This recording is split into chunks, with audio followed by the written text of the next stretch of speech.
Hallelujah.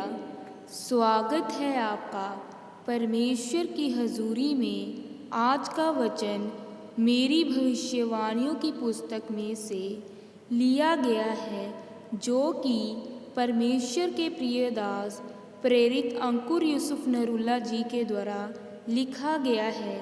आइए हम आज के उस पवित्र वचन को पढ़ते हुए आगे चलते हैं और अपनी ज़िंदगी में गवाहियों को रिसीव करते हैं।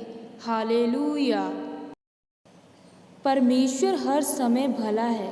भजन संहिता 136 उसकी 1-2 में लिखा है, यहोवा का धन्यवाद करो क्योंकि वह भला है, उसकी करुणा सदा की है। जो ईश्वरों का परमेश्वर है उसका धन्यवाद करो, उसकी करुणा सदा की है। मेरे प्रियो, बाइबल हमें बताती है कि परमेश्वर हर समय भला है। वह एक सा रहने वाला परमेश्वर है। वह कभी नहीं बदलता।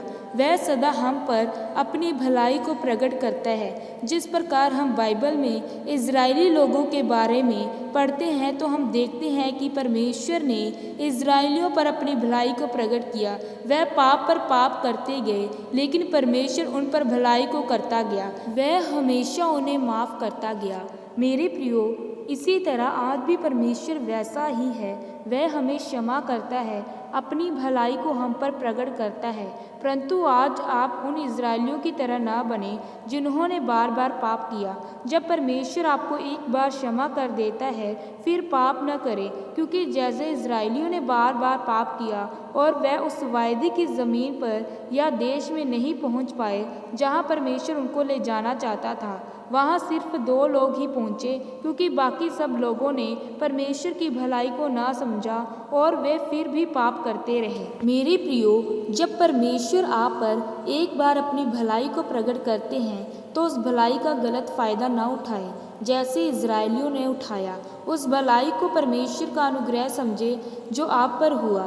जब आप उस भलाई को एक अनुग्रह समझते हैं तो आप आशीषित होते हैं। मेरे प्रियो, परमेश्वर ने हर व्यक्ति के जीवन में भलाई की है, परंतु जब उस व्यक्ति के ऊपर कोई दुख आता है तो वह परमेश्वर की भलाई को भूल जाता है। वह कुड़कुड़ाने लगता है और परमेश्वर से दूर हो जाता है। परंतु हमें चाहे सुख हो या दुख हो, परमेश्वर की भलाई को भूलना नहीं चाहिए। हमें अय्यूब की तरह बनना चाहिए कि अय्यूब की जब इतनी ज़्यादा परीक्षा हुई, उसने उस समय पर भी परमेश्वर की भलाइयों को याद रखा और उसी के नाम को धन्य कहा। जब आप पाप में थे तो परमेश्वर ने आप पर उस समय भलाई की। वह आज भी और हमेशा आपके साथ भला ही करेगा, क्योंकि वह भला और सदा एक सा रहने वाला परमेश्वर है। इसीलिए मेरे प्रियो, परमेश्वर का हर समय धन्यवाद करें, क्योंकि वह सदा भला है। अपनी हर परिस्थिति में परमेश्वर की भलाइयों को याद रखें और परमेश्वर से दूर न रहें। जैसे अय्यूब परमेश्वर का धन्यवाद करता रहा, वैसे आप भी करें, ताकि परमेश्वर आपको अय्यूब की तरह दुगनी आशीष के साथ आशीषित करे। आमीन। हालेलुया। आइए हम सामर्थी प्रार्थना की ओर चलते हैं। सर्वशक्तिमान परमेश्वर, इस वचन के लिए मैं आपका धन्यवाद करता हूँ।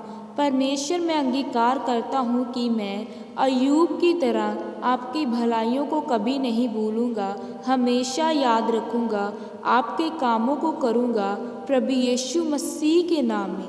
आमीन।